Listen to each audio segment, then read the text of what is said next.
How to turn on or turn off Samsung Internet High Contrast mode on the Samsung Galaxy S24 series. First, let's go back to the home screen by tapping on the home button at the bottom of the screen.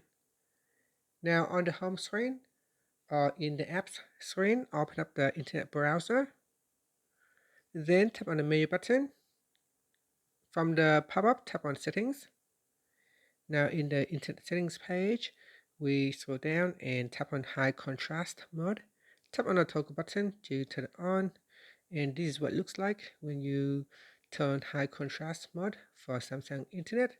These settings only applied to your internet browser app, and when you close the browser app, it will go back to normal.